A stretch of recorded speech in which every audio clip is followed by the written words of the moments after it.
Good morning, friends. Sam for BCom કરવેરા પરિચયમાં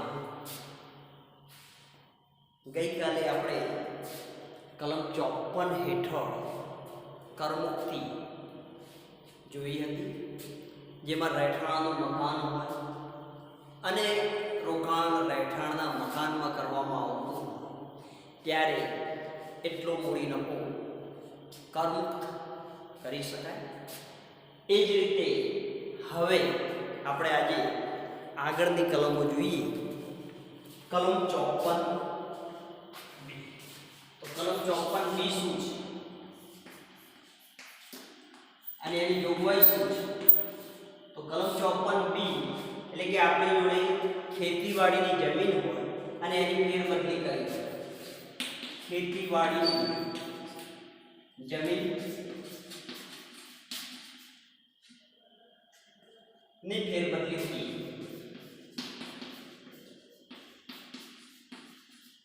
ઉદ્ભવે મૂડી નફો.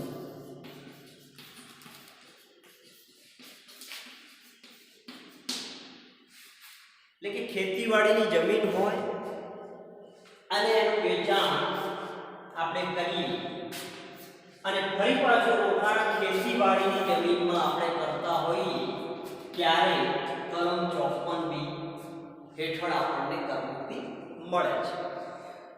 જે પણ આપણો લાંબા ગાળાનો મૂડી નફો છે એ મૂડી નફામાં આપણી જોડે ખેતીવાડીની જમીન વેચી છે અને એ વેચાણના ફેરબદલીના ખર્ચા બાદ કરો, સાથે સાથે સુધારેલ પડતર બાદ કરો, સુધારા વધારાના ખર્ચા બાદ કરો અને ત્યાર પછી જે આવે છે એ લાંબા ગાળાનો મૂડી નફો અને એમાં રોકાણ ફરી પાછું આપણે ખેતીવાડીની જમીનમાં કરતા હોઈએ ત્યારે એ આપણને કલમ 54 બી હેઠળ કરમુક્તિ મળે છે.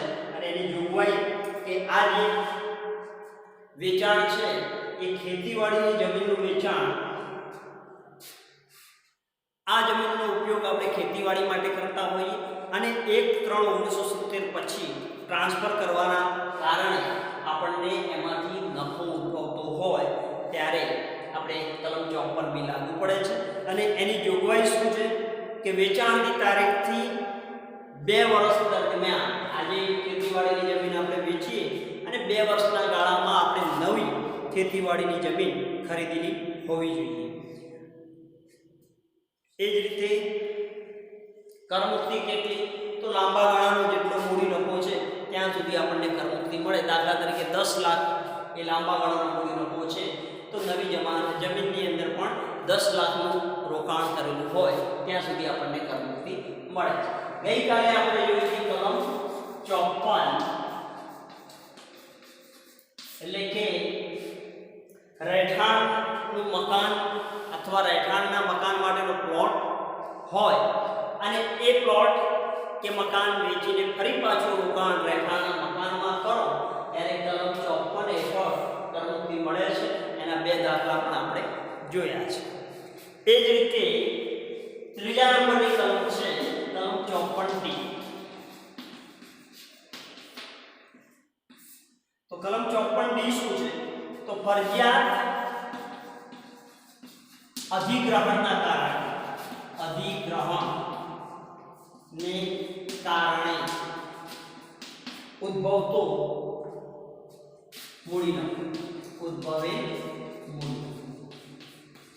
દાખલા તરીકે સરકાર દ્વારા આપણી જમીન મકાન ફરજિયાત રીતે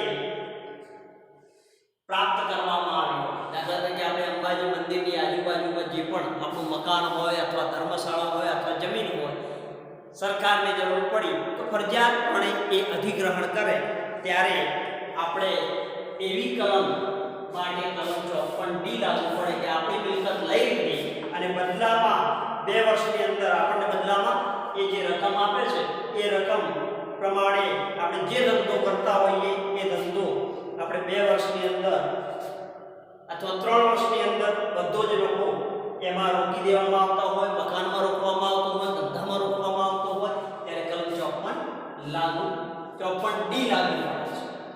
ફરી પાછું કે આપણી જમીન અને મકાન જે હોય અને સરકારને અથવા કોઈ ઇન્ડસ્ટ્રીઝને જરૂર છે અને ફરજિયાત રીતે અધિગ્રહણ કરેલું હોય અને છેલ્લા 2 વર્ષથી આપણે એ જગ્યાએ ધંધો કરતા હોઈએ, જે પણ ધંધો કરીએ છીએ એ જમીનનો ઉપયોગ ધંધા માટે થતો હોય, દુકાનનો ઉપયોગ ધંધા માટે થતો હોય અને ફરી પાછું આપણે એ 3 વર્ષની અંદર જ્યારે અંડરટેકિંગ કરવામાં આવે, આપણી જમીન લઈ લેવામાં આવે અને 3 વર્ષની અંદર આપણે ફરી પાછું ધંધામાં રોકાણ બીજી જગ્યાએ કરતા હોઈએ ત્યારે કલમ 54 ની લાગુ પડે છે.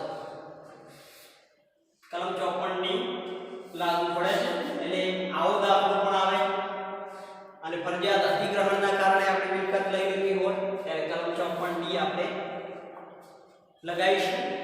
એ જ રીતે કલમ 54 ઈસી 54 ઈસી તો કલમ 54 ઈસી શું છે કે કોઈ પણ પ્રકારની મૂડી મિલકત, કોઈ પણ પ્રકારની મૂડી મિલકત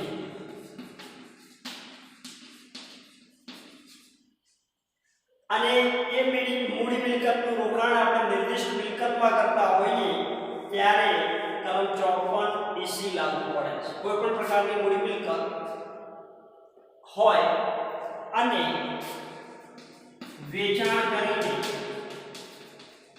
રોકાણ નિર્દિષ્ટ મિલકતમાં કરતા હોય, નિર્દિષ્ટ મિલકતમાં કરવામાં આવે ત્યારે કલમ 54 ઈસી લાગુ પડે. હવે નિર્દિષ્ટ મિલકતો કઈ તો 2 નિર્દિષ્ટ મિલકતો આપી છે. નિર્દિષ્ટ મિલકતોમાં એક છે national highways authority of India, national highways authority of India એટલે કે NHAI ના બોન્ડમાં રોકાણ કરતા હોય. બરાબર છે, NHAI ના બોન્ડમાં રોકાણ કરતા હોઈએ. National highways authorities of India ના બોન્ડ્સ અને સેકન્ડ છે રૂરલ ઇલેક્ટ્રિફિકેશન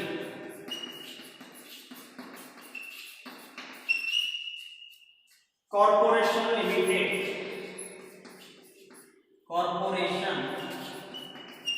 લિમિટેડ એટલે કે RECL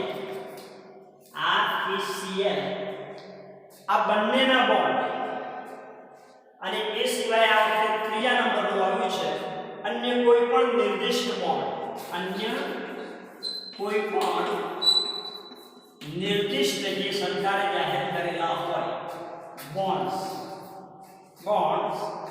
બરાબર છે. નિર્દિષ્ટ એટલે કે નોટિફાઈડ બોન્ડ્સ. આ ત્રણની અંદર રોકાણ જ્યારે કરવામાં આવે ત્યારે કલમ 54 ઈસી લાગુ થાય. દાખલા તરીકે મારી પાસે મકાન છે, મકાનનું વેચાણ કર્યું અને વેચાણ કર્યા પછી એની શરતો શું છે કે વેચાણ કર્યા પછી 6 માસના ગાળામાં જ તરત જ એની જોગવાઈ શું છે એક 6 માસના ગાળામાં નિર્દિષ્ટ મિલકતમાં રોકાણ કરવું પડે. નિર્દિષ્ટ મિલકતોમાં રોકાણ. મકાન હતું 10 લાખમાં વેચ્યું અને 6 માસના ગાળાની અંદર મેં RECL ના બોન્ડ્સ ની ખરીદી કરી તો કલમ 54 ઈસી લાગુ પડે. બીજી જોગવાઈ શું છે કે આ રોકાણ જે છે એ ઓછામાં ઓછા કેટલા વર્ષ આપણી જોડે રાખવા પડે તો ટ્રાન્સફર નિયત મર્યાદા રોકાણ કરવું તે રોકાણ 5 વર્ષ સુધી હસ્તાંતર કરી શકાય નહીં. આ રોકાણ 5 વર્ષ સુધી હસ્તાંતરણ કરી શકાશે નહીં. દાખલા તરીકે ચલો જોગવાઈ જોઈએ કે કલમ 54 ઈસી શું છે તો કલમ 54 ઈસી કે આપણી પાસે કોઈ પણ લાંબા ગાળાની મિલકત હોય, જમીન હોય, મકાન હોય, ખેતીવાડીની જમીન હોય અથવા અન્ય કોઈ સોનું હોય, ચાંદી હોય, ઝવેરાત હોય, કોઈ પણ લાંબા ગાળાની મૂડી મિલકત હોય એનું વેચાણ પાછલા વર્ષ દરમિયાન કરેલું હોવું. વેચાણ કર્યા પછી બીજી જોગવાઈ છે કે 6 માસના ગાળામાં, બરાબર છે, દાખલા તરીકે મેં આજે વેચાણ કર્યું તો 6 માસની અંદર આ નિર્દિષ્ટ મિલકતમાં, એટલે નિર્દિષ્ટ મિલકતો બે છે, મુખ્ય બે બોન્ડ, એક national highways authorities of India ના બોન્ડ્સ અને બીજું છે રૂરલ ઇલેક્ટ્રિફિકેશન કોર્પોરેશન લિમિટેડ ના બોન્ડ. આ બોન્ડની અંદર આપણે રોકાણ કરેલું હોવું જોઈએ. અને ત્રીજા નંબરની જોગવાઈ છે આ રોકાણ વધુમાં વધુ 5 વર્ષ સુધી રાખેલું હોવું જોઈએ. તરત વેચી ના દેવાય, આ બોન્ડ્સ લીધા અને તરત વેચી ના દેવાય, પણ એ રોકાણ વધુમાં વધુ 5 વર્ષ સુધી આપણે રાખ્યું હોય ત્યારે કલમ 54 EC હેઠળ આપણને કરમુક્તિ મળે છે. તો કરમુક્તિ કેટલી મળે? તો જેટલું રોકાણ કર્યું છે, દાખલા તરીકે લાંબા ગાળાનો મૂડી નફો 10 લાખ આવતો હોય તો રોકાણ 10 લાખ સુધીમાં આપણે કર્યું હોય તો પૂરેપૂરું મજરે મળે. 10 ની જગ્યાએ 12 લાખ રોકાણ કર્યું હોય તો 10 લાખ આપણો નફો છે ત્યાં સુધી આપણે મજરે લઈ શકીએ છીએ. તો આપણે ગઈકાલે કલમ 54 જોઈ હતી. અત્યારે કલમ 54 બી શેના માટે છે? તો ખેતીવાડીની જમીન હોય અને ખેતીવાડીની જમીનમાં આપણે રોકાણ કરીએ ત્યારે કલમ 54 બી લાગુ પડે. કલમ 54 ડી તો સરકાર દ્વારા અથવા ઇન્ડસ્ટ્રીયલ અંડરટેકિંગ કરવામાં આવતી હોય ત્યારે ફરજિયાત અધિગ્રહણના કારણે આપણે એ મિલકત આપી દેવી પડતી હોય ત્યારે કલમ 54 ડી લાગુ પડે. અને કલમ 54 EC કે આપણી પાસે કોઈ પણ પ્રકારની મૂડી મિલકત હોય અને એ વેચ્યા પછી રોકાણ આપણે આ નિર્દિષ્ટ મિલકતોમાં, મેં તમને બતાવી એ નિર્દિષ્ટ મિલકતમાં 6 માસના ગાળામાં નિર્દિષ્ટ મિલકતોમાં રોકાણ કરતા હોઈએ અને આ રોકાણ ઓછામાં ઓછા 5 વર્ષ માટે રાખતા હોઈએ ત્યારે કલમ 54 EC હેઠળ આપણને આ કરમુક્તિનો લાભ મળે છે. એટલે કલમ 54 EC શું છે એ આપણને ખ્યાલ હોવો જોઈએ. તો હવે એક ઉદાહરણ આપણે કલમ 54 EC નું અત્યારે જોઈ લઈએ. આ લખી કાઢો બધા જ.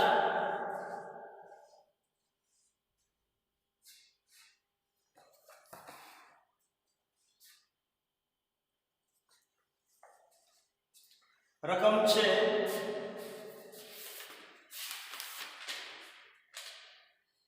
શ્રી ચંદ્રાસ્વામીએ 11/10/2019 ના રોજ અંગત રહેઠાણનું મકાન 17,13,350 માં વેચેલ છે. જો મકાન વેચેલ છે, બરાબર છે, આ લખાઈ ગયું હશે બધાને.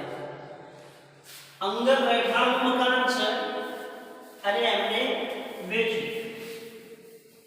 એમની પાસે મિલકત કઈ છે એ આપણે અને રોકાણ ક્યાં કરે છે એ બહુ મહત્વનું છે. એના આધારે આપણે કરમુક્તિ લઈ શકીએ. તો ચલો, ચંદ્રાસ્વામી છે એમને એક તો અંગત રહેઠાણનું મકાન છે અને અંગત રહેઠાણનું મકાન વેચે છે એટલે વેચાણ કિંમત, એ વેચાણ કિંમત છે 17,13,350. 17,13,350. ચાલો, હવે વેચાણ તારીખ તો કઈ તારીખે વેચે છે? એ તારીખ છે 11/10/2019. બરાબર છે. હવે સાથે દલાલીના પણ ચૂકવેલ છે કેટલા? 64,000. ટ્રાન્સફરના ખર્ચા, દલાલી ખર્ચ 64,000 છે. આપણને કિંમત પણ લખી કાઢીએ. અને ત્યાર પછી આ મકાનને 2004-5 માં ખરીદ્યું હતું. હવે ખરીદી 2004-5 માં છે, બરાબર છે. તો ખરીદ કિંમત કેટલી? તો 1,86,450 અને 7-8 માં તે મકાનમાં વધારાના ખર્ચા કર્યા 2007-8 બરાબર છે વધારાના ખર્ચા એટલે વધારા ખર્ચ અને 64,500 નો ખર્ચ કર્યો હવે 1/3/20 ના રોજ તેમણે નેશનલ હાઈવેઝ ઓથોરિટીઝ ઓફ ઇન્ડિયાના 5 વર્ષીય બોન્ડમાં રોકાણ કર્યું. શેમાં કર્યું? National highways authorities of India ના બોન્ડ્સ NHAI ના બોન્ડ્સ અને 5 વર્ષીય જો એમાં રોકાણ કરે ત્યારે કે મિલકત વેચાણ તારીખના 6 માસના ગાળામાં એટલે 10મા મહિનામાં વેચ્યું તો 11, 12, 1, 2 અને 3 પાંચમા મહિનામાં રોકાણ કરી દીધું અને કેટલું રોકાણ કર્યું 10 લાખનું રોકાણ બરાબર છે.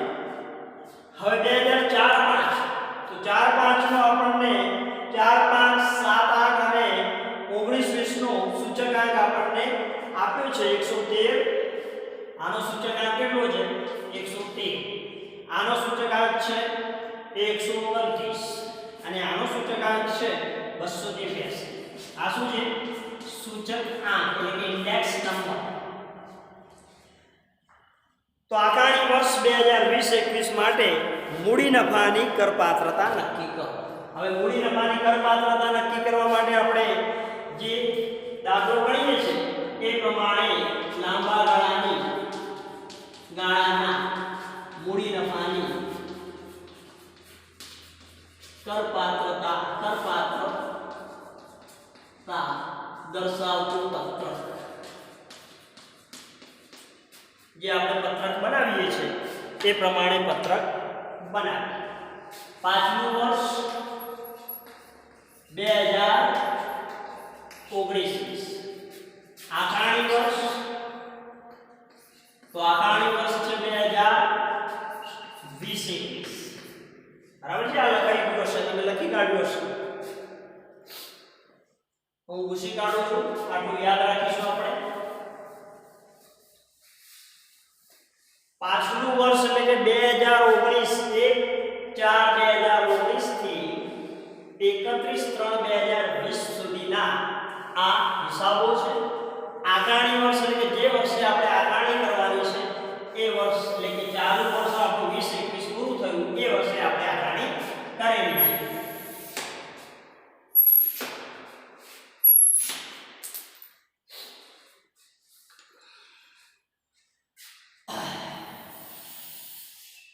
વિગત રકમ રૂપિયા અને રકમ સૌથી પહેલા મિલકતની વેચાણ કિંમત.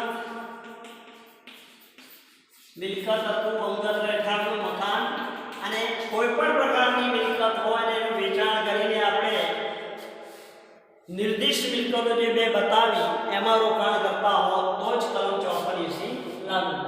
મિલકત અંગત રહેઠાણનું મકાન 17,13,350 માં આપણે વેચ્યું 17,13,350 જેમાંથી ત્રણ વસ્તુ બાદ થાય. એક તો ટ્રાન્સફરના ખર્ચા એટલે કે દલાલીના ખર્ચા. મિલકત વેચીએ એટલે આપણે દસ્તાવેજ કરીએ અથવા દલાલી આપીએ તો ટ્રાન્સફરના ખર્ચા દલાલી ખર્ચ 64,000. સેકન્ડ બીજી વસ્તુ શું બાદ થાય તો મિલકતની સુધારેલી પડતર. તો મિલકતની સુધારેલી પડતર બરાબર શું તો એનું સૂત્ર શું છે? મિલકતની સુધારેલી પડતર બરાબર શું આવે તો ખરીદ કિંમત ગુણ્યા વેચાણના વર્ષનો સૂચકાંક. સૂચકાંક એટલે ઇન્ડેક્સ નંબર આપણને આપ્યો છે ભાગ્યા ખરીદીના વર્ષનો સૂચકાંક.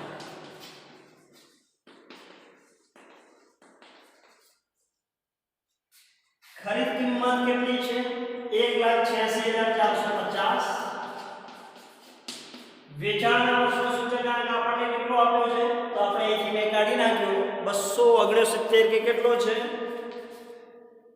289 વેચાણના વર્ષ વેચાણ ક્યારે કર્યું 19 માં એટલે 19 નો સૂચકાંક 289 અને ખરીદી ક્યારે કરી છે તો ખરીદી કરી છે 2004-5 અને એનો સૂચકાંક આપણને આપ્યો છે 113 એટલે આ મિલકતની સુધારેલી પડતર કેટલી મળે તો એ સુધારેલી પડતર મળે છે 4,76,850 તો 4,76,850 ત્યાર પછી ત્રીજા નંબર હવે આપણે મિલકતમાં સુધારા વધારાના ખર્ચ પણ કર્યા છે તો વધારાના બાંધકામની સુધારેલી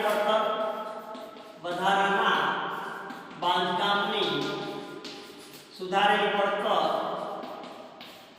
તો એના માટે પણ આપણે સૂત્ર શું છે તો વધારાના બાંધકામની સુધારેલી પડતર એ આપણે જોઈએ 2 બાંધકામની સુધારેલી પડતર તો શું છે સુધારા વધારા ખર્ચ કેટલો થયો છે ગુણ્યા વેચાણના વર્ષનું સૂચકાંક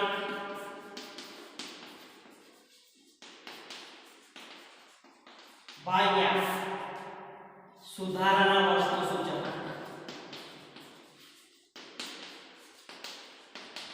તમે જુઓ સુધારા વધારા ખર્ચ કેટલો 64,500 વેચાણના વર્ષનું સૂચકાંક એટલે કે 19-20 અને સુધારા વધારા ખર્ચ 2007-8 માં કર્યો એટલે એ વખતે કેટલો છે 129 એટલે કેટલા આવે સુધારા વધારાના ખર્ચની સુધારેલી પડતર બરાબર એ છે 1,44,500 1,44,500 તો 1,44,500 આ ત્રણેયનો સરવાળો કરીએ આપણે ત્યારે એ ત્રણેયનો સરવાળો આમાંથી બાદ કરીએ એટલે કેટલા મળે 6,85,350 જે બાદ કરીએ 17,13,350 માંથી તો 10,28,000 શું આવ્યું લાંબા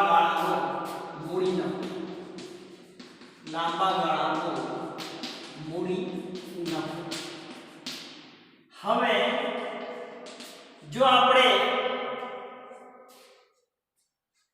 આ નફો જે મળ્યો તેમાંથી કરમુક્તિ મેળવવી હોય તો આપણે જો રહેઠાણના મકાન મંગલ રહેઠાણનું મકાન છે એમાં જો રોકાણ કર્યું હોય તો કલમ 54 હેઠળ કરમુક્તિ મળે પણ આ વ્યક્તિએ શું કર્યું રહેઠાણના મકાન હતું અને રોકાણ કર્યું ક્યાં આગળ NHAI અને ક્યારે રોકાણ કર્યું તો 6 માસના ગાળામાં કર્યું છે એટલે આપણે જોવાનું તો એમણે રોકાણ કર્યું છે એ તરત જ રોકાણ કર્યું છે એ 19-20 માં 11-10-19 માં અંગત રહેઠાણનું મકાન વેચ્યું અને ત્યાર પછી 1-3-20 માં એટલે 6 માસના ગાળામાં નેશનલ હાઈવે ઓથોરિટીઝ ઓફ ઇન્ડિયાના 5 વર્ષીય બોન્ડમાં 10 લાખનું રોકાણ કર્યું એટલે કઈ કલમ લાગુ પડે કલમ 54 કે નિર્દિષ્ટ રહેઠાણનું મકાન હોય અથવા કોઈ પણ પ્રકારની મૂડી મિલકત હોય એ વેચ્યા પછી 6 માસના ગાળામાં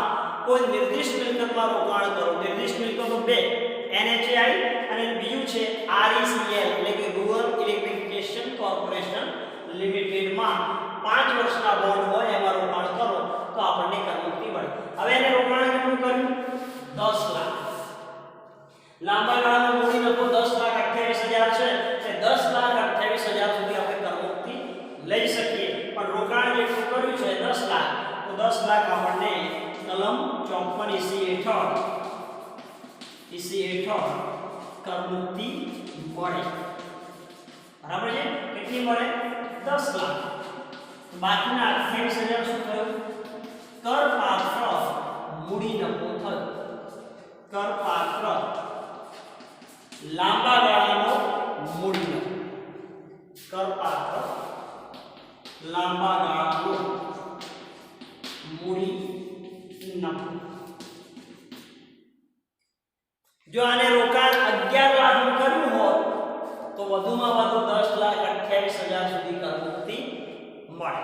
એટલે કલમ 54 ઈસી હેઠળ કરમુક્તિ એને NHIમાં રોકાણ કર્યું એટલા માટે અને 10 લાખનું રોકાણ કર્યું તો વધારાના 28,000 કરપાત્ર છે અને લાંબા ગાળાનો આ કરપાત્ર મૂડી નફો છે. કરપાત્ર લાંબા ગાળાનો મૂડી નફો અથવા લાંબા ગાળાનો કરપાત્ર મૂડી નફો ગણાય. તો આપણે આજે કલમ 54 ઈસી જોઈ છે અને હવે પછી આપણે એક બે કલમ વધારે જોઈને એક બે દાખલા ગણીશું. અહીં સુધી આપણે રાખીએ છીએ. કલમ 54 આપણે ભણ્યા, કલમ 54 બી ભણ્યા, કલમ 54 ડી ભણ્યા અને કલમ 54 ઈસી ભણ્યા છીએ. 3 કલમો હજી આપણે જોઈશું અને પછી એક બે દાખલા મોટા દાખલા ગણીને આ ચેપ્ટરને પણ આપણે પૂર્ણ કરીશું. જય